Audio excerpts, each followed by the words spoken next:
14th, 15th and 16th of May. We're not over and done by any means yet here though at Portimao. Next up, the second race of the day for the Moto2 European Championship.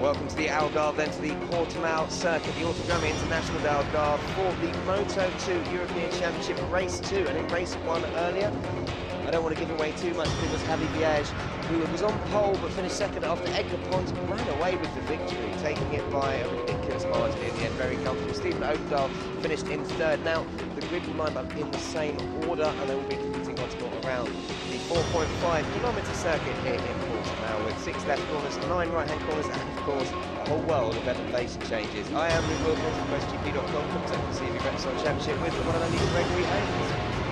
The one and only Gregory Haynes. Thank you very much, Luke. It makes me sound really important. That could be a good thing or a bad thing. Thank goodness there's only one of you. Let's put it that way. Well, yeah. Let's just leave it at that. I'm sure a few friends would have something to agree with you on that one, that's for sure. Epic Payne making their way out of the pit lane. Yeah, we're really excited, as you can probably tell here. We did see a great first encounter, didn't we, with Vierge starting at pole, but Edgar Pons the pace at the front of the race. Ominous was a word I used earlier on, and threatening, ominous, ridiculous perhaps. It was certainly remarkable. He just pulled away from the first lap, didn't he? Got slowed up a little bit in the first corner. As soon as he got into the lead, he just looked a class above the rest. It will be interesting to see how the field have responded. Maybe a few setup tweaks. That first race, you know, a lot of the teams have been using almost as an extra test, I think, at the start of the season to decide on their setups, and now they'll be looking to be a bit more competitive come race 2. So the situation here is, it is 13:47 local time now. So we are 13 minutes away from 2 o'clock local time here on the southernmost tip of Portugal. We're in the district of Faro, the Algarve area, of course, certainly a popular holiday destination. And I think it'll be a holiday mood now for the Moto3 riders. We won't give too much away, but they've just had their one and only race of the day, so they can go and enjoy the rest of the day now, after their debriefs, of course. But for Moto2 and Superbike, still another race to come. And isn't it funny how the big talking point over the whole weekend has been the weather, and apart from earlier this morning, we can't mention it because we are still looking out onto the start-finish straight in beautiful, glorious sunshine. There are some ominous clouds gathering in the distance, but they're moving so quickly. I think even if we were to experience a tiny bit of a shower, it would pass by, and within seconds. And it looks like the forecast, actually, I've been checking on it, is there's only a 10% chance of rain now, so we could remain dry for the rest of the day. And as you look at the teams lining up on the grid there, it's beautiful, isn't it? Sunny, sunshine. You could be on holiday. You certainly could. It is really warm. It's got warmer in this commentary box as well. I don't know whether it's just me. I know you've been going up and down the Parc Fermé for the interviews. I've been here since the top of the programme at 11:15. What's that now? How many hours are we going for? 3 hours, 2 hours to go. Great stuff. And it is certainly getting warmer as we get closer to 2 o'clock local time. Now, this is something Luke mentioned before the start of the Moto3 race. They have to cut the engines and be pushed through to the grid. This is Javi Vierge, the pole sitter, all in the name of safety, quite rightly. Yeah, because obviously there is so much when you look at it, not just technicians, equipment, there are leads, cables everywhere, there are roof rails, look, you know, not looking the right way because there's so much stuff, it just makes more sense. So as you can see, his mechanic or technician pushing him there onto the start position, and they'll put the starter under the bike once they get the paddock stand under it, and go from there. Tyre warmers go on obviously right until it'll be, I think, about 30 seconds to go. They get taken off when they get the warning. And as we mentioned earlier as well, the riders, despite the results from race 1, will line up on their original grid position. So Javi Vierge, who was in second in the race, will stay on pole position with Luca Marini and Edgar Pons completing the front row. So Edgar Pons will have to do it again. He'll have to take the lead from third. And they've had a few. Well, they've had a while now, haven't they? They've had 2 hours or something like that to get... Well, let me just confirm that with you, because their first race started, of course, at 11 o'clock, so it finished about 11:30, quarter to 12. It's now coming up to 2. So, yeah, they've had a good couple of hours or so to regroup. They can change the setups, of course, between the 2 races. Tyres, there's not too much they can do there. Big talking point, though, with Moto2 this year is that they've switched from Michelin to Dunlop rubber, which is very important, actually, because over in the World Championship, it is, of course, Dunlop providing Moto3 and Moto2. So, we mentioned it earlier, but just to quickly touch on this again, Luke. Look at the champion, for example, Jesko Raffin. He's the best example. Moved across, having used Michelin tyres here, and has had to very much adapt to the Dunlop rubber in the World Championship. and that's why he's struggled, quite frankly, so far this year. Hugely. Well, when you look, and we use Fabio Quartararo as a great example, because the Moto3 Championship, CEV Repsol Championship last year was obviously Don Lumps. When he stepped up, it's an easier transition. It's so easy to, I suppose, underemphasise how much of a difference the tyres make. You know, from riding a Michelin to a Dunlop to even the Bridgestone that most GP guys ride, it's a complete different riding style. It's not just a case of having a little bit more grip here, it's how the whole rubber compound behaves underneath you, and also how the bike feels under braking, under acceleration, through cornering. So it's a massive, massive difference, and I think it's a very good decision to bring the same tyres of the class they're obviously going up into. Yeah, you know, it just will make it so much easier for the riders, and I think Fabio Quartararo, okay, he might be an exception, but even Maria Herrera, you know, she's been running around in the top 20 in Moto3, making the setup. It just, if you can take out anything that will make it harder for them, it's going to give them an easier grid pressure. This is Edgar Pons, who won the first race earlier on, won the second race here as well last year. Can he now do the double? It would be the first double we'd seen in the Moto2 class, at least. We have had a double in Superbike last year from Carmelo Morales, but can we see a double in Moto2 now? We also got a quick glimpse of Luca Marini, his teammate with the Pons team. Obviously, you're seeing an almost identical livery to the bikes of Louis Salom and Alex Rins. Alex Rins, incidentally, well done, Alex Rins, I have to say, because he's up to Moto2 for the first time this year, and he's even led the championship so far this season. Completely. We talked about his riding, came through from Moto3 to Moto2, and he's looked really, really good. No point has he looked uncomfortable on that bike. And there's been a few races now, obviously, what, 2 podiums I think he's got, in 4th place, and he was leading the championship into Argentina, so superb work from him. Just luckily we have a certain Sam Lowe's in that championship doing rather well as well. We saw Marini, he starts second, mysterious first race for Luca Marini. We'll talk about that in a moment. This is Eric Granada. He's been in the World Championship the last 3 years, 3 different teams. The general feeling was he would be moving back from the Calvo team to the Aspar team for this year, but as you probably know, the Aspar team is curtailing its development, aren't they, now in the World Championship? They're no longer in the Moto2 class. They've gone a different way with the Moto3 class, so we're seeing Granada here, the number 51, lining up with the Pro Moto Racing team on a Calyx.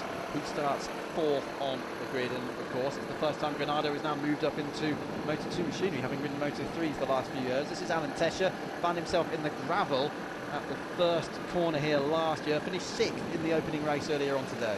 And a really encouraging performance for him on the Targo Bank Motorsport Tech-Free machine. I really was surprised at Tesha's pace, thought he did really well. We thought he might, you know, fade towards the end of the race, but he stayed on, and I think, again, keep an eye out for him today, finishing in 6th ahead of Nagashima in race 1. So Stephen Odendahl as well, he's someone who I think maybe is under a little bit of pressure this year. South African rider, a favourite from a lot of people's eyes, purely because he did so well last year, and as you say, Raffin has moved on to Moto2, and a lot of his rivals have moved on. So it would be interesting to see how he performs in race 2. In race 1, Odendahl nicked the 3rd spot on the podium.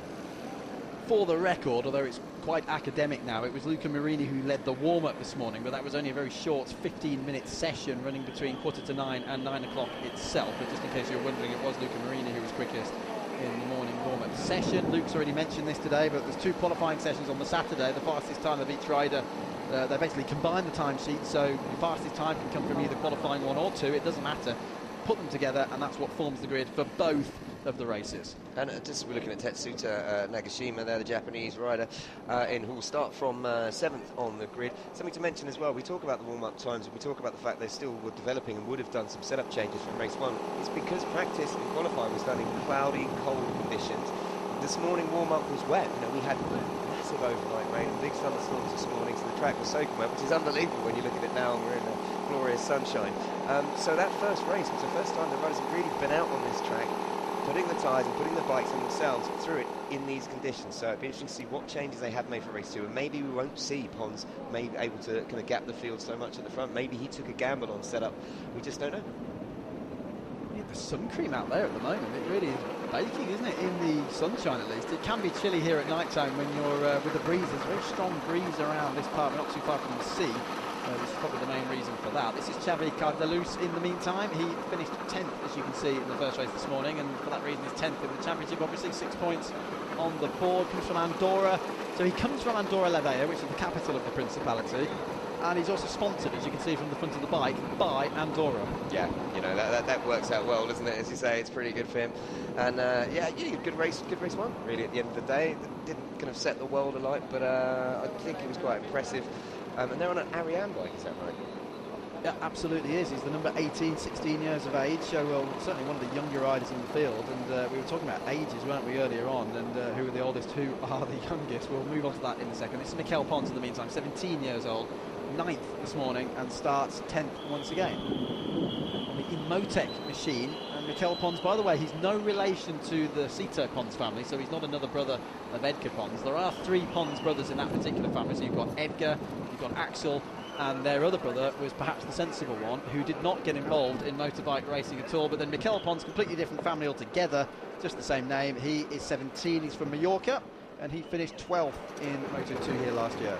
And then 11th you have Stefan Frossard. We also have Marco Nekvazil in 12th, and Mark Butler will start from 13th on the grid. Diego Perez will start from 14th. He made up 2 places in race 1 to finish in 12th on the Mr. Griffin machine.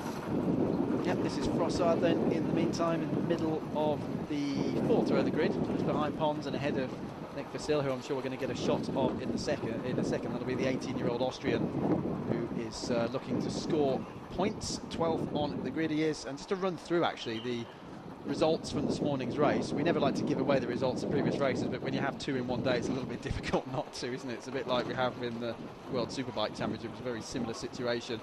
So race 1 was Pons leading the way, Vierge was 2nd, Odendaal went 3rd, Granada had a rather lonely 4th, Marini was all over the show, wasn't he? He was back and forth, then he fought back up to 5th, and Tesha finished 6th. Here is the grid then. It is round 1, race 2 for the Moto2 European Championship.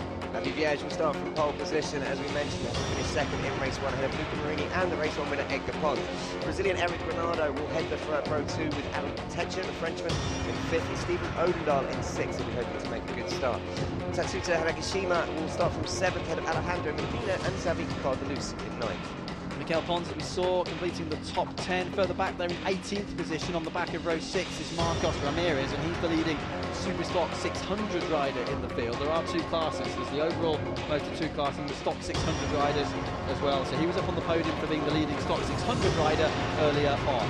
And then, am I right, I think he's also the World Super Sport Championship? You certainly are, yeah. He's switched team already this year, has Marcos Ramirez, but he's hoping to get the programme underway properly now as World Superbike resumes at Imola in 2 weeks' time. Just continuing down the grid very quickly, the Nicky Coates in the middle of row 8.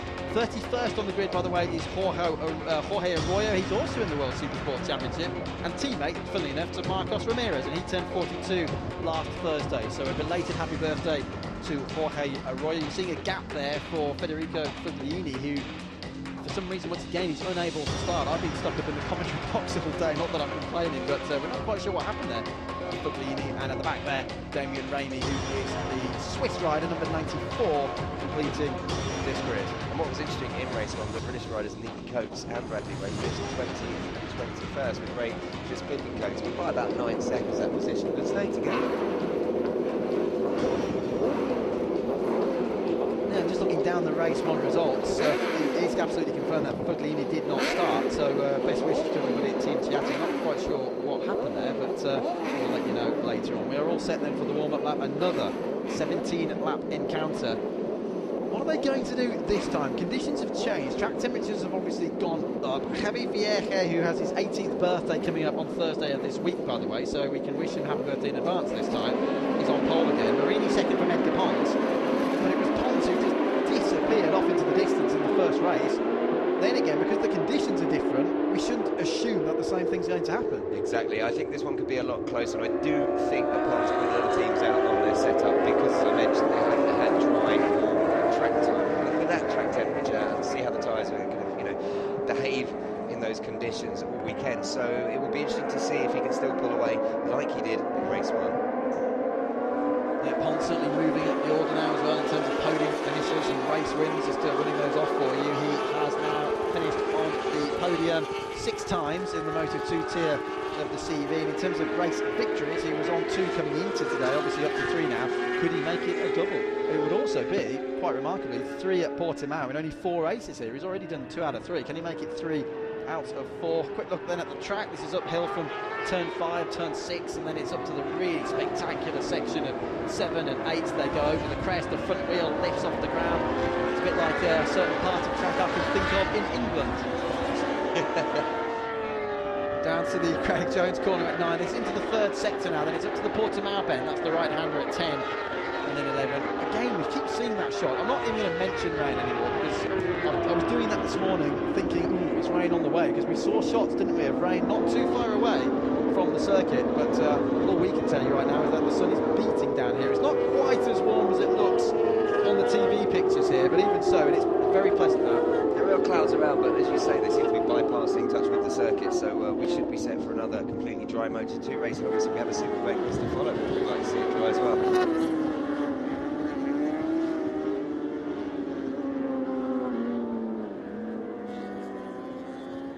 So we're all set for the second race of the 2015 season in the Moto2 European Championship. Gregory Haynes with you, Luke Wilkins with us here in the commentary box as well, and we're off for another 17-lap adventure. Edgar Pons won the first race of the day. Can he now do the double? There he is, getting ready to pull into his position. He's third on the grid. Luca Marini starts second on the grid. Marini, actually, it is, who's arrived at the grid first in terms of the front row. Once again, it's interesting, the Tiger Bank bike here of Vierge, very much taking his time, just making himself comfortable there with his gloves as he comes into pole position. And casually adjusting his gloves, taking a look cheeky around. Yeah, just makes him going to stretch and yawn, but very, very relaxed. We'll be hoping to not let, as I say, Edgar Pons get away at the start again. And also Luca Marini, looking for a bit more consistency from him in the first few laps, because he had a bit of a varied race, didn't he? Dropped back, kind of re-attacked, and ended obviously in 5th position, which when he starts from 2nd is not as good as he would like. That was almost a sort of John Lemaitre, Dad's Army sort of very laid-back, chilled approach there from Vierge, wasn't it? But look at the top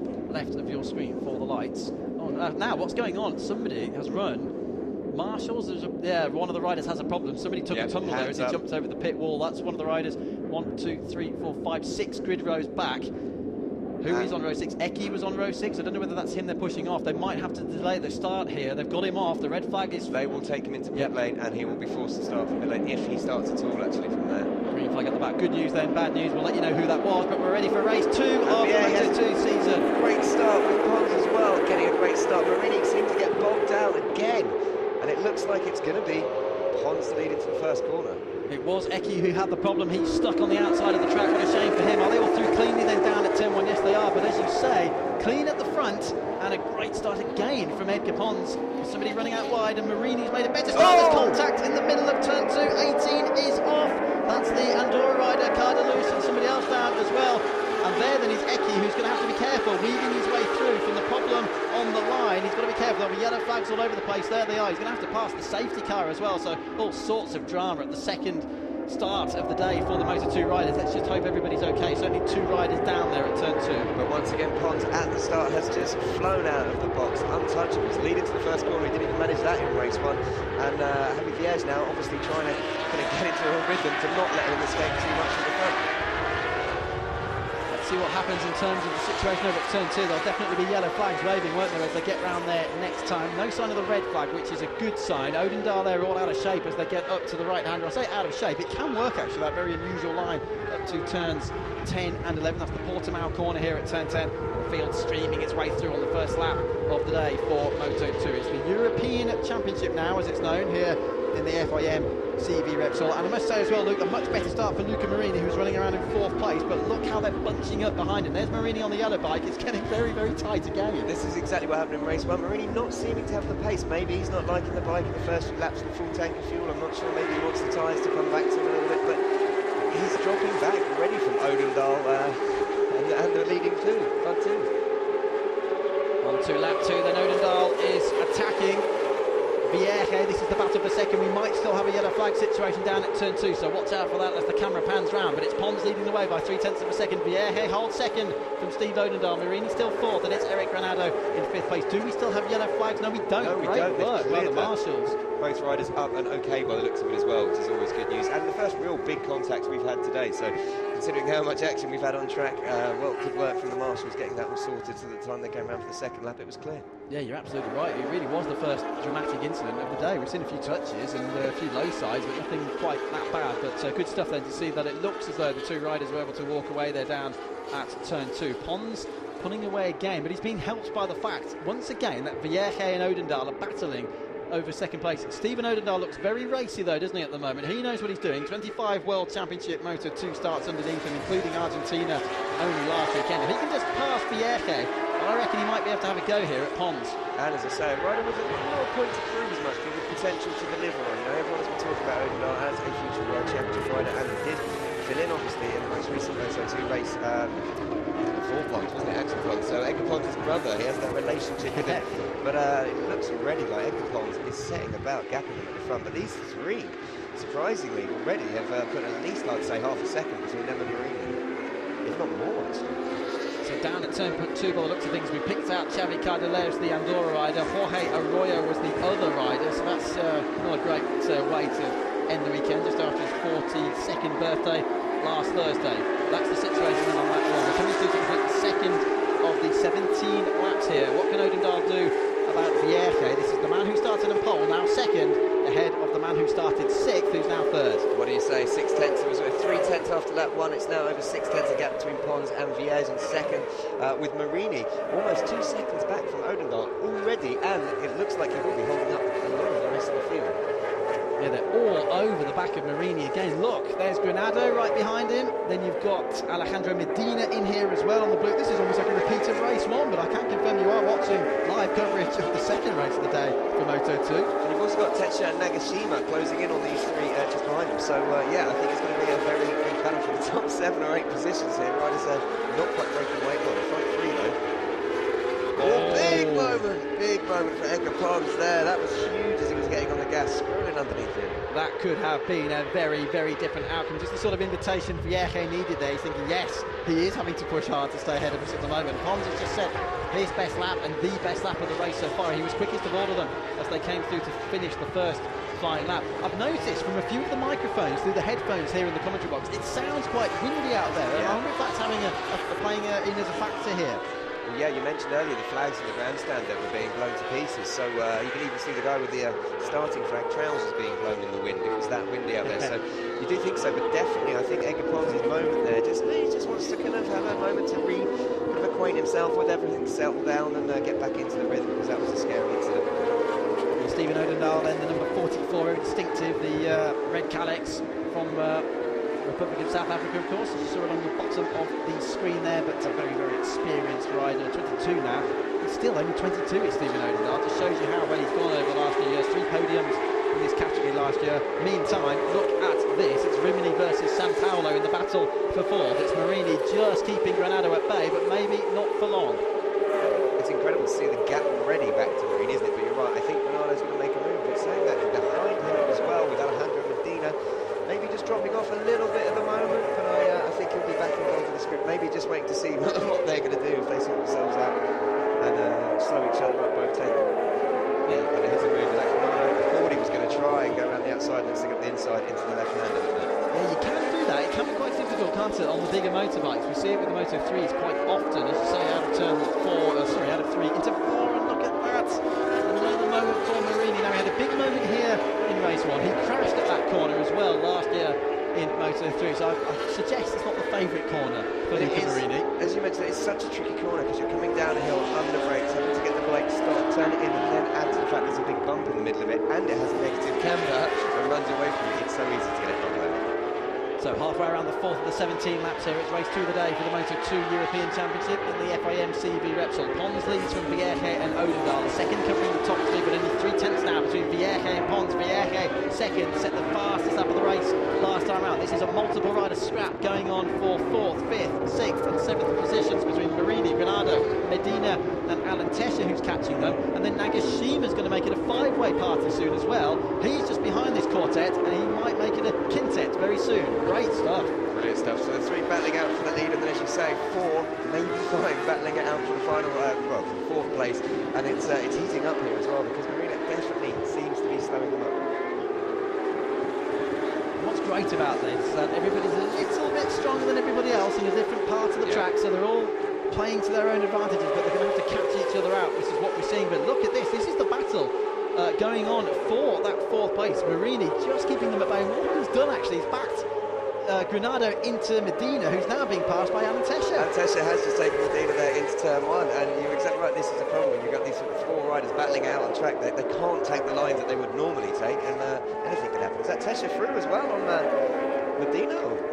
And I don't want to get too excited, but it looks as though there were drops of water on the camera there as well of turn 2. I'm not going to say it's raining, but anyway, just maybe a little bit of moisture in the air. But as you say, it's all changed, because look at Tesha, that's incredible. He started the lap in 7th. Oh, but he's run wide on the infamous corner. He's run wide once more there and allowed Marini to come back on him. But yeah, Tesha just took a full place. It's going to be the space of the blink of an eye. And I was right, there are drops of rain in the vicinity. Would you believe it? We've gone from a really bright sunny afternoon to dull and overcast again, and has the dreaded rain of Portimao returned? And only the 5th lap, they're sliding all over the place as they come over the brow from turn 8 down to 9. This could catch people out now. They need to be really careful with the curbs, with the white lines. We're not getting to the stage where it's actually raining, but it'll be smearing across the visors. It'll be just making people feel a little bit tense, Luke. You can't underestimate the psychological effect a few spots of rain has on a rider's visor, even though you know it's not going to affect traction for a couple of laps unless it's downpour, unless you can see standing water. It's a mental thing. And look, drama already. That's Steve Odendahl. I can't believe it. Was running 3rd. He's been caught out then quite clearly on lap 5 by the rain, which is starting to fall at Portimao. Another real lack of luck for Odendahl. Had a suspension problem here when he was leading the first race last year, and the first one is out. Odendahl drops out of 3rd place, which means this is now the battle for a podium position. And just to let you know, at the front, Javi Vierge has taken the lead over Edgar Pons.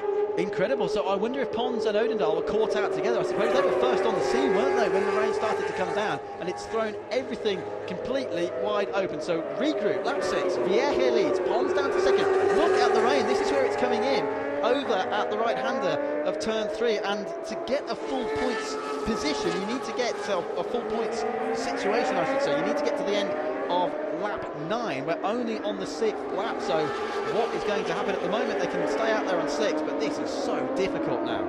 Just to explain as well, being a Moto2 race in this situation, it's not a flag-to-flag race, and they don't have a second bike. If it was to be declared a wet race, it would be stopped and would be allowed to come in and change tyres, unless the rider wants to come in and change his tyres by himself. But that is obviously if they're the race report, it might be a situation. Almost sounds like thunder now as well. This is incredible. Marini's going backwards again. He was all right in the dry at the start of the race, but again he's dropping back. It's like watching a repeat, isn't it, of race 1. Certainly hearing either thunder or the wind coming through our microphones here and the headsets in the commentary box. But wow, the weather. Look, there's a bike in the background being taken away on the back of the truck, so people are falling off the track at the moment. Look at this fight going on. And the incredible result from all of this is that Alan Tesha has now moved up into 3rd. You know, he's ahead of Granado in 4th, and Marini's dropped down to 5th ahead of Alejandro Medina. But Tesha, actually, it's changed again. It's changed again. Granado's ahead now as well, so you're right. Tesha was ahead as they started the lap. Eric Granado is now targeting a podium finish. Now, we're coming around to the section where Odendahl, I believe, had his problem. Clearly at the same time, we don't know exactly what happened yet, Luke, but Pons lost the lead at exactly the same time. It really doesn't look too wet out on the track, and we do know that this track dries quickly. But in fact, the rain, where we are on the start-finish straight, was hitting our confidence windows gone away. Maybe it was just a thunderstorm on the edge of the circuit. And I suppose you've got the psychological element as well, with people, as I say, having the drops on their visors and reacting to that, maybe panicking, but there's certainly rain flags going out down towards turn 1 as well now. This is where we first saw the rain, or at least the drops of rain. It's windy as well, so that's not going to be helping. It was over here at turn 2. So what's happening? This is the situation. We've got Granado. We're now watching Nagashima and Medina. That's the battle for 6th place, and side by side in front of them, this is Tesha versus Marini. So Tesha just retaking Marini on the inside, and these guys swapping positions pretty much every corner. And here we go, exactly on cue. Marini comes down the inside to retake Tesha. Yes, he does. Can he make it stick? Yes, he can, for now. Marini is ahead. You never really know with Luca Marini, though, do you? No. Let's not forget, though, this is his first race meeting on Moto2 machine. He really outgrew the Moto3 bikes last year. He was very quick, incidentally, on a Moto3 machine, but he was just getting too big for them, wasn't he, on a Moto2 bike? And he's having a very strong start to the year. Just coming through turn 9 here, Craig Jones. Just love the way the bike lifts over the rest of the wheel lifts, and they have to tuck into that left-hander. It's yeah, he's having a brilliant start. I can't see, but maybe it's like 2 seconds back now from the edge. That's we didn't see if it was coming together between him and Odendahl. Maybe there was an issue, but I thought Odendahl was way behind Pons, to be fair, at the start. Yeah, good point. Unless Pons made a mistake, we're obviously speculating, which is all we can do for now. Yeah. But certainly they both dropped back. Odendahl out of the race completely, and Pons lost a lot of time, didn't he? And Vierge coming through to take the the victory. Then again, Odendal started the lap in third place and Pons was in the lead, so I don't know what happened there. I don't know whether Pons ran wide. We'll have to wait and find out later on. For now, Vieja leads Pons by 3.4 seconds. Granado is still third. And then you've got Tesha, Marini, Nagashima, or has it changed again? Yeah, Marini's gone forward ahead of Tesha now. We're actually watching them. Then it's Nagashima and Medina is down to 7th place. This is the battle you're watching on the tracks. This is Granado in 3rd, down to Medina in 7th. And I'm wondering to see that Uzi almost well. It's a second and a half on that last lap. He's 147.4 for Vierge and 148.8 for Pons. He's either got issues, or maybe, you say, maybe there was a lot more rain on other parts of the track we can't see. And of course it is warmer this afternoon. It was a bit of a mystery in some ways, wasn't it? Heading into the event, we didn't know exactly what was going to be happening in terms of the warmer temperatures on the tyres, but it's not being helped by the fact that we do have drops of rain in the vicinity. And once again, Luke, it pretty much come from nowhere. Before the start of the race, we were saying, sunny, bright day, it looks as though the rain's going to stay away. Pretty much no sooner had we said that than we did have rain again. And there are some really ominous grey clouds actually building over behind that grandstand, so it'll be interesting to see if we do get some more from this race finish. We're approaching 50% of race distance, so this would be the kind of cool race if they complete one more lap after this one, I believe. Absolutely, yeah, because it will be 8.5, but they need to round it up to the end of lap 9, so you're completely right. They've come through to start lap 9 and finish the lap, but obviously at the moment there's no reason whatsoever for needing to stop the race for the conditions. Typical as well, isn't it? I said I'm not going to mention the rain again because I kept mentioning it earlier on. The moment I decide not to, it actually does close in. He actually was so confident up front, 3.5 seconds. He doesn't seem to be having any problems with the rain or wet conditions on track, so it's just interesting to see Pons slip back so quickly. And then there's another 7-second gap between Pons and Granado.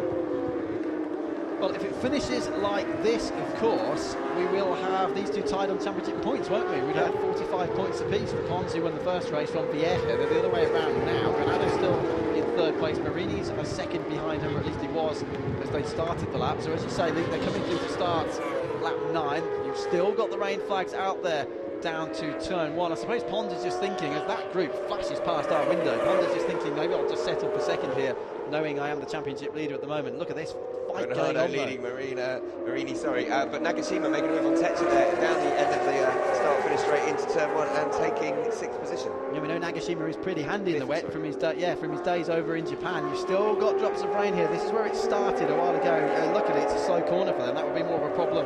Some of the fast sweepers further around the lap. Look at that, Marini on the yellow bike. Big moment for Marini there as he ran onto the curbs with obviously a bit of moisture. Yeah, he went around the outside of Tesha, then out onto the curbs. The rain's definitely heavier here now. Look at the camera lens. This is over at the the left-hander right for us. Left-handed hairpin of turn 5. Now you've got the red and yellow stripe flag out as well. This is getting very, very tricky. I hope nobody slides off the road. Marini's gone up the inside of Tesha. This is the right-hander of turn 8. There's the flag, as I say. They need to be so careful. We will complete 50% if they can get to the end of this lap. Look at the wobble for Nagashima over the crest of the hill. Nagashima, though, he's got to the front of the group. Yeah, he's got into 4th. I was sitting there checking the time. She's going, when did that happen? But he has done it. He's overtaken Granado, Tesha, all of those guys. So Marini dropping back, actually. Yeah, we're trying our best to keep up with this. Our timing sheet in the commentary box updates every time they cross the start-finish line, but it could change about 6 times, which it is, isn't it, by the time they actually come round. So there's Tesha in the middle of the group on the white bike. Vieja still pulling away at the front. Pons is 4.3 seconds behind. And then this amazing squabble going on. Here's your leaders then. So it was 4.3 as they started the lap. What's happening now? Let's see. When he crosses the line, obviously that will be 50% race distance. So with these bikes sliding around out there, the gap is, it looks like it's going to be bigger. I think it's come down. It has come down dramatically. 1.3. Well, that's remarkable. It's come down by 3 seconds. What is going on? What a strange race. Quicker than that. Have you found a 2-minute 1.4? Every time they come round, the conditions are slightly different. And now the red flag has gone out, so it's exactly as we were wondering. They've waited for the 50% distance to be completed. Everybody will come through, complete lap 9, because it's 8.5 laps. They rounded up to 9. So quite sensibly, Carlos Requejo, the race director, has thrown the red flag. These two not quite sure why. But of course, I think that is probably the right decision. The rain was getting heavier. There could have been an accident there. There is a huge amount of rain. We looked at it down in turn 2 and 3 and 4, and that's where it leads to the most effective, which is kind of the far left. It's the far left if you're looking at a circuit map. And it seems to be there are storms which are away from us here on the straight. We've got blue sky again now on the start-finish straight. But there are some really ominous clouds over in that direction, so great decision by race direction, because you can see people starting to slide around a lot through that area, and by having Vierge doing a lap 3 seconds slower than Pons in the second, you knew something was up. Well, dramatic. In fact, now looking at the screen and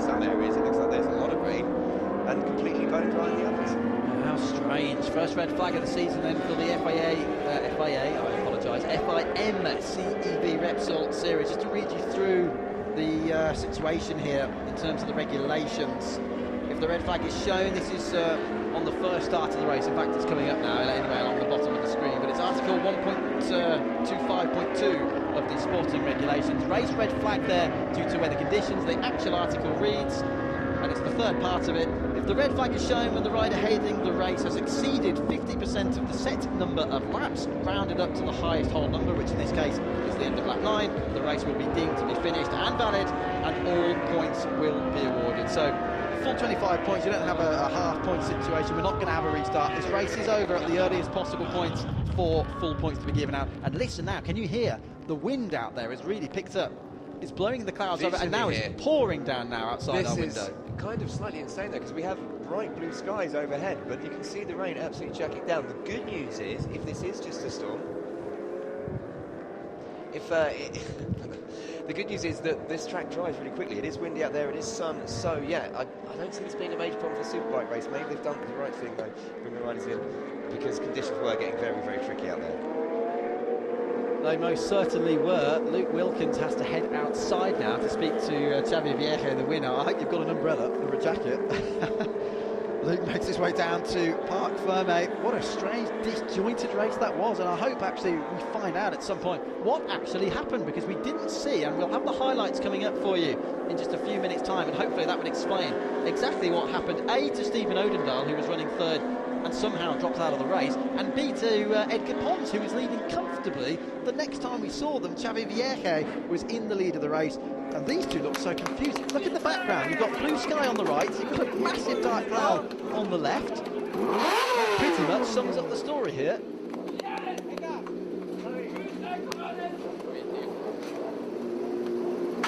Great stuff though for Xavi Viejo. You have to say he deserved that one. He did start on pole position. What a great way to move into your 19th year. He will be turning 18 on Thursday. Bit of confusion down there in Parc Ferme. I think some of the riders just thinking, why did they stop the race? Cito Pons on the right, Edgar on the left. Of course, they know the regulation in terms of the 50% distance, or at least you'd hope they would. But they're just questioning why the race was stopped. But I think by the time they got onto the celebration lap and the slowdown lap, they could see quite clearly that the rain was pouring down. And also, absolutely no criticism to race direction. It's not like they just waited for the 50% sign to come out and then threw the red. They did do that, but it also happened that the rain really started to pour just as that happened, funnily enough. Completely the right decision.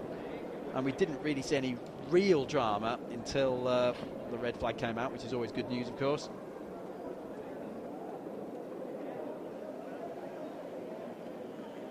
Just a chance now for the riders to catch up down there in Parc Ferme. Of course, there's a few languages being spoken. You've got the two Spaniards, Viejo and Edgar Pons. You've got Alan Tescher, who is a Frenchman. Just trying to understand, I think, what happened. It's difficult enough for us all watching on the television, but for the riders all in different parts of the circuit at different times. And that sums up the situation. Drops of rain on the camera lens. The track not even half wet, really, and a blue sky already emerging outside the commentary box window and on the right-hand side of your picture. Viejo wins for the first time this season. Pons does not do the double at Portimao. Tescher is on the podium. Nagashima fought through from 7th to 4th in the closing stages, and Marini goes 5th, which is his best result of the season so far. Granado was 4th for a while, dropped down to 6th. Then it's Medina. Great stuff from the Chilean rider. Max Scheib there up in 8th place, and Adrian Pittet goes 9th this time. Diego Perez, then it's next for Sil from Austria. Nicky Coates for Great Britain. Brenner, Fossard and Sanchez completing the point scorers. And look at Brad Ray, remarkable on the virus bike, making the most of the conditions and shooting up, just missing out on the points by 1 second. Fantastic stuff. And it is once again Marcos Ramirez leading the way in the stock 600 class. Well done to him. That's 50 points, and he'll be up there on the podium once again for that. Right, Luke Wilkins is down there in Parc Ferme. We're going to get the latest now from the winner. What a dramatic series of events, and a much shortened Moto2 race here at Portimao, the second of the day. And by the way, Viejo is now joint championship leader with Edgar Pons. Down to Xavi, who's with Luke Wilkins in Parc Ferme.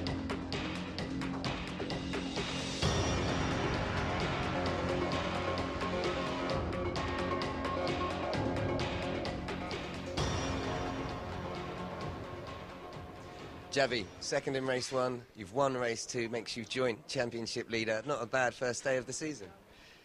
Sí, ha sido un fin de semana muy bueno para nosotros. Durante todo el fin de semana hemos tenido mucho ritmo, pero esta mañana ha amanecido mojado, hemos tenido que cambiar el setting y al final, de 5 minutos antes de salir, hemos tenido que cambiar y la primera no ha dado tiempo de poner la moto al sitio y lo he pasado muy mal. El equipo ha trabajado perfecto, me he encontrado súper a gusto con la moto y desde el primer momento con Pons iba muy a gusto, le he pasado, he intentado tirar y he visto que se ha puesto a llover, entonces hemos tenido que aflojar el ritmo y las últimas vueltas pasándolo fatal, manteniéndonos encima de la moto. Estoy súper contento y salimos de aquí empatados a puntos con el primero, que es muy bueno. Muchísimas gracias a todos. Gracias. Well done to Xavi Viejo. Thanks as well, Luke, down there in Park Ferme. Just saying that they had to change the settings of the bike just minutes before the start of the race, and then of course it started to rain later on and they had to back it off slightly. Here's the highlights of that second race. Look at the weather when they started. The sun was beating down. There was contact there down at turn 2 between Jorge Arroyo and Xavi Cardeluz. They were both out on the spot, but thankfully managing to walk away. Then we saw spots of rain as we got to around the lap 6, lap 7 time. We knew the 50% cut-off was the end of lap 10. All sorts of drama going on in the battle for 5th, 6th, 7th positions. Stephen Odendahl there was running well. Nagashima, this is actually battling with the likes of Tesha. And there was a fall for the number 20, which we actually did not see during the coverage at the time. That was Eki. Remember, Eki had a problem on the grid. We thought the start might have to be delayed. He got going and then fell later in the race, so not the best of afternoons for him. The number 20, the Indonesian rider on the Astra Honda Team Asia bike. All sorts of drama. The rain came down. We got to the end of lap 10. What we didn't see there, still, is what happened to Steve Odendahl, who was running third and dropped out of the race, and why Pons was passed by Vieja. He must have run wide somewhere or made some sort of error. Could not respond. They finished 1.3 seconds apart in the end. Pons would have obviously been slightly disappointed because he was catching. He took 3 full seconds out of Vieja on what proved to be the last lap of the race. Remarkable. So, it is the first win of the season for the number 97, for Vieja and for the Targabank Motorsport team. Much deserved. Second win in total for him in the CEV in the Moto2 class. He did one last year as well. That was a victory in Navarra, the first race there. Marcos Ramirez with the leathers on the right-hand side there, the blue leathers, picks up the Stock 600 honours once again. Alan Tesha makes it up onto the podium for the first time this year. That's his 5th podium in the Moto2 ranks of the CEV Moto2 class. It would have put him equal with Pons and Vieja, but of course they've moved ahead a little bit more now as well. And they've got 2 each today and are joint championship leaders because of that. Well done to Pons. A first and a second doesn't get much better than that, and the same goes for Xavi Vieja. What a great way to move into your 19th year. He'll be turning 18 on Thursday, and Xavi Vieja begins the season as a victor here at Portimao. Vieja, Pons, Tesha, Ramirez for the Stock 600 honours. And well done, Xavi Vieja. Once again then, it's the Spanish national anthem. To listen to the national anthem of Spain.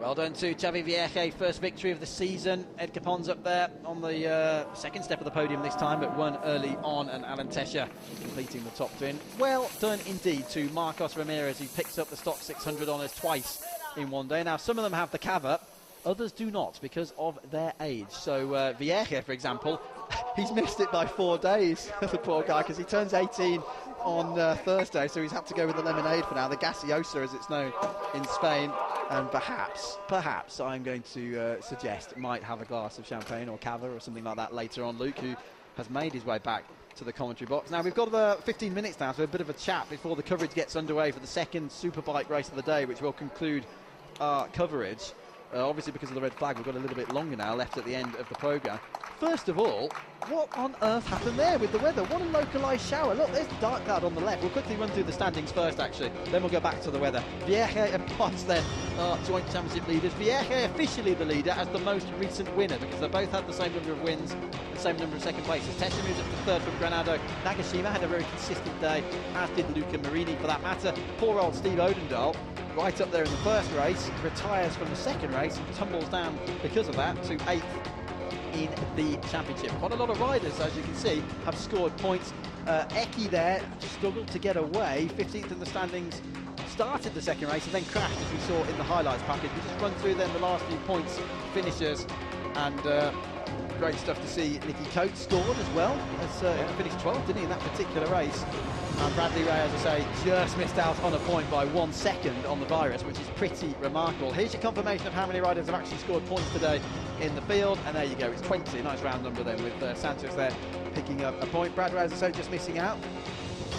We've got to go to the weather first, Luke, because that is incredible. That was a typical, we've been talking about it all day, typical localised shower at Portimao. The sun's beating down again now. It literally seemed to affect 2 areas of the track, as you say, turn 1, 2 and 3 as you come to the end of the start-finish straight, and turn 14 and 15 coming onto the start-finish straight. Yet us here on the start-finish straight probably had rain for about 10 seconds.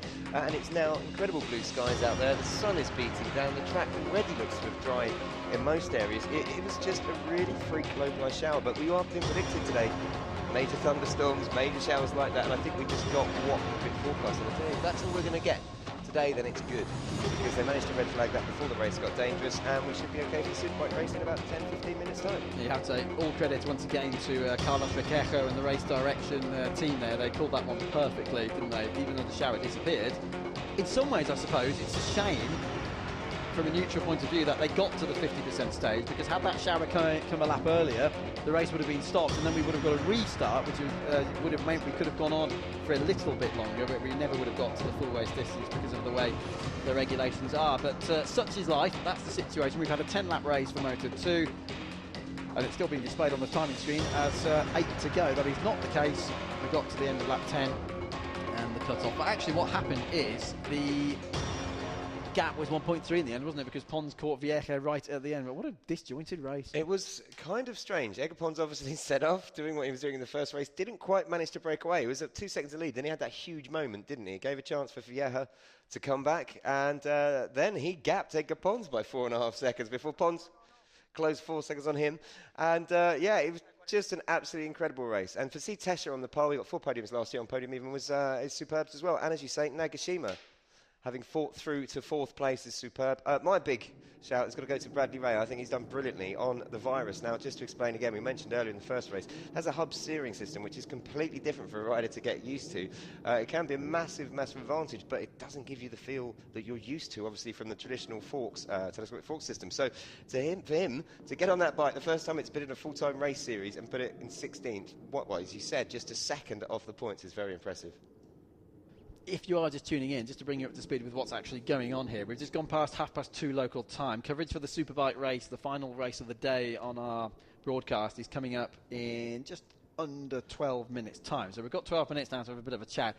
We've actually got time to catch our breath, Luke. I thought we might not. We've had some unbelievable racing, which is great, by the way. I'm pleased we're out of breath, but it's been a remarkable start to the season in the FIM CEV Repsol of 2015. We won't give too much away, I don't think, because some people obviously are going to be watching the races back later. Any surprises in particular for you, though, in Moto2? Anything that really stands out for you, or good or bad? Well, I'm really impressed with Nagashima and Tesha, to be honest with you, because they are really consistent. They show really consistent pace, came back really well. Luca Marini improved from race 1, although he's finished in 5th. You know, he looked a lot more consistent, and there were some great battles out there. What impressed me, though, was the fact that Xavi Vierge and Edgar Pons could gap the rest of the field by so much. These two clearly going to be a competitive force to reckon with throughout the season. So what we're going to do for you, because we've got this delay here, is just playing some highlights from earlier on. Down the right-hand side already, and they're side by side down into the first corner. Vieja into the lead and first hold the lead from pole position to. So it was clean first time round. I believe we're watching back the start of the first Moto2 race here, aren't we? Yes, because they all got through turn 2 cleanly that time. up the hill they went, and it was Pons who tried to pull away, didn't he, from Vieja at that stage. Oh, it is race 2, I apologise, sorry Luke. I can only tell because Marini pulled the wheelie on the on the start line. But yeah, as you say, Edgar Pons went away. You saw Javier Verge have a big moment there. Yeah, Pons started to pull away. It's being shown as race 2 at the top of the screen. I'm just wondering whether this is the first race. I'm trying to think back now. My mind's gotten into such a tizzy because of all the drama we've had. I'm trying to think what happened at the start of each of the 2 races. But the sun was beating down. This is lap 3 of 17, as you can see. It's being shown as at the time. That's Odendaal running around in second place. And this great battle that was going on between Marini and I think that was Tesha, wasn't it, coming through there at that stage for 3rd position. It's actually Javi Fies, is it not? Because he had to fight his way back from the field. It is, sorry. Yeah, it is race 1, there you go. It is race 1, that makes a lot of that. sense. So in other words, Marini did exactly the same mistake in race 2 then by wheeling off the line. But yeah, this was a different situation where Pons just went away and gapped the rest of the field, obviously, winning by a huge margin in front. Yeah, there you go. We've got the graphics sorted out now, top left of the screen. But yeah, you're absolutely right. Not the best of start for Marini on either occasion, was it? But Odendaal there was comfortable actually in the first race. It was the second race which was really the mystery. But Pons pulled away. This is, don't forget, the first race. It's now 25-3 local time here at Portimao. This is the first Moto2 race, which started at 11 o'clock this morning. So a good chance for you to just catch up with the coverage. And then we will have the second Superbike race coming up completely live and in its entirety in what at the moment you'd have to say would be good weather conditions. But let's just hold our breath because it could change quickly. We'll just continue enjoying the highlights though of race 1 here for Moto2, Luke. And as you say, once again, it really was a battle that was going on behind the top 3 of Granado, Marini, Tesha and Nagashima, with Medina and Miguel Pons coming up to the back of that as well. We finished in 9th in race 1. Just a really good battle. We had 3 seconds separating Marini all the way down to Alejandro and Medina from 5th to 8th. So as you can see, those guys are going at it. But Edgar Pons really ran away in race 1. At this point, he had a 6-second lead. He would go on to win by 9 seconds, just under, which is very impressive in the first race of the season. And it puts into perspective how surprising it was to see what happened in the second race as well, even before the rain started. Obviously the temperatures were different and things really were different, which is great news, I have to say, for the rest of the season, because it proves we're going to have a real mixed bag, aren't we, all throughout the field. But I really thought that might be the case, because in race 1, I just think that Edgar Pons had a bit of a march on the rest of the guys in the setup for some reason. Maybe they had made adjustments in warm-up when it was colder and a little bit wetter, and he just had that advantage. And as you say, it was great to see he didn't have that advantage in race 2, as other teams had obviously made some tweaks and some changes, and to see Xavi Vieja be able to be as competitive. Yeah, and that is an excellent point you make there, because Vieja said that in the interview, didn't he, in Spanish, that just 5 minutes before the start of the second race they made some late setup changes, which really paid off, and then of course they had to back off as the rain came down. Moving towards then here, the highlights of the first race of the day for Moto2. Luca Marini had a bit of a strange race, didn't he, in the opener? He was all over the place. He was dropping back. He was 5th, 6th, 7th, 4th, back up again in the end to towards the top 5, and this was the battle going on between Odendaal and Vieja. They so nearly ran into each other there at the first corner. Yeah, it was a really big battle between these two. As you can see, Vieja would come out on top just in the end over Odendaal by, what, 2/100ths of a second? Or 2/10ths of a second, I should say. And yeah, as you can see, it was just a brilliant race 1. A lot of action across the whole of the Moto2 field. And that was 6 of the highlights for me as well. But in the meantime, Edgar Pons was just pulling away into the distance. There he was, lapping other riders on his way to the checkered flag. It was an absolutely dominant start to the season for the younger brother of Axel Pons. Out of the last corner he came and he made it 2 wins out of 3 here at Portimao. He'd won the second race here in the first meeting in Portugal back at the end of the 2014 season. And over the line he went to take victory at the start of 2015. Very, very close run thing in the battle for second, but that was impressive stuff for Edgar Pons. I think everybody else is going to need to be a little bit worried if we have similar conditions later in the season. Vieja finished second, having started on pole position, and Odendaal was up there on the podium, which, as we said, Luke, proves to be his only podium finish of the day, because in rather mysterious circumstances, and we still don't know fully why, he dropped out of the second race. Which is a shame, because final championship points went begging there for Odendaal. It would have been 3rd in the championship if he'd have finished in 3rd, which would have been in that second race. So we'll be disappointed. Having Vieja in the first race, it's going to say, was really the only Tech 3 to break the dominance of the Calex. It was Calex 1 to 5 with Vieja in second on the Tech 3, but then his Tech 3, should we say, not teammate, but bike mate, Alan Tesher, obviously grabbed a podium in race 2 to make it 2 Tech 3s, and he won Calix. Here we go, this is race 2, so you saw Eki, the Indonesian, had a problem. He did get going with a crash later on. We're now going to see contact in the middle of the group there. That was a nasty one, wasn't it, for Arroyo and the Andorran rider as well, Mateos, who were both down at turn 2. Thankfully, both looked all right. Pons was pulling away at this point, and the sun was shining, but it wouldn't be shining for long because we started to get drops of rain on the cameras. For now, everything looked fine, and you had Pons in the lead. You had Odendaal running there in third position. It's one of those things we talk about, the psychology of the raindrops hitting the visor, but it seemed to have a massive effect on Pons, didn't it? Because look at his lead, it was very comfortable, he seemed fine, and the next thing you know, we could have flashbacks to the cameras, and Vieja was in the lead. So all was still good for the time being. A bit of a gap was opening up. You had Vieja here on the white bike catching the yellow bike. Pons in the battle for the lead. Odendaal on the red machine still third. Luca Marini was backing up the pack further back. There were 3-4 seconds further back, weren't there? Marini, here he is, was battling, as you can see, with Granado, with Alejandro Medina. It was very much what we'd seen early doors in the first race until those drops of rain appeared. Yeah, completely, and as you see, you have the riders like, say, Marini and Nagashima, who have worked his way through the field, not really in the picture. You didn't just see him at the back of the picture, he's obviously come to it completely in this race, so it was a very interesting race, but Marini, I think, just needs to get some pace in the first part of the race, doesn't he? He's great from there on in, but that first few laps, maybe it's the full fuel tank, maybe it's just a lot of new tyres, I'm not sure. He just doesn't seem to set it to a rhythm. Yeah, you're right, on the heavier fuel load, you really did seem to struggle a bit with the tyres, but even so, still a very strong debut on Moto2 machinery for Luca Marini, the half-brother from Rimini of Valentino Rossi, did a Moto3 wildcard, you may remember, at Misano back in 2013. Incidentally, the Italian Championship kicks off today as well, the CIV over at Misano. So this battle continued down to turn 1. Then you had Alan Tesher, 89 there on the white bike, passing Medina to go through, and then they were getting a little bit impatient now, weren't they? They were backed up behind Marini because Granado was getting through and pulling away from the group. Yeah, and then we saw the change in Fisher flag, and that's when it all started to go wrong for a number of riders, but especially Ekwon. We're not entirely sure, maybe we'll see it here. He suddenly dropped 3-4 seconds in a lap. He did, it was just strange. We cut to Odendaal, he was off, didn't we? And then, as you say, the lead changed as well. Pons lost position. Look how they were really struggling now. This is when we were talking about that territory you get into where the track's not particularly wet. The white lines start to get slippery and the rain starts smearing across the visors. This is what we saw at the time. Odendaal disappeared from third place. Then we cut back to the leaders. Yeah. And there you go. Vieja was ahead of Edgar Pons, and the rain was really starting to fall now. The lead went up to about 4 seconds, came down by about 3 in 1 lap, didn't it, to 1.3.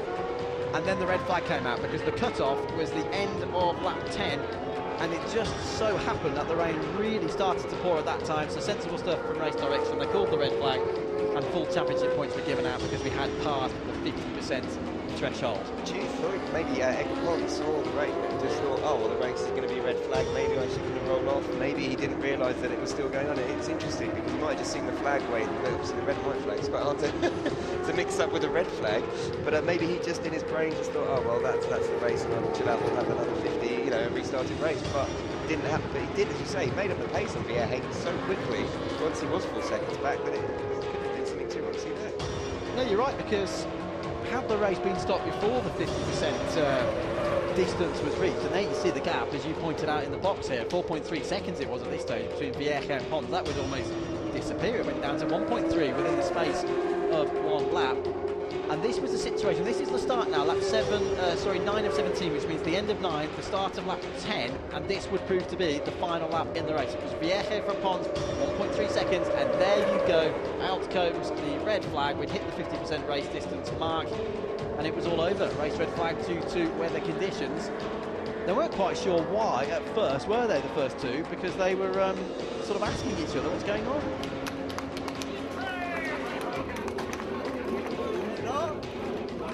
Just 4 days before his 18th birthday takes the victory, so he goes equal now on championship points with Edgar Pons, Moto2 European Championship. All to play for them. Don't forget they will not be racing at Le Mans.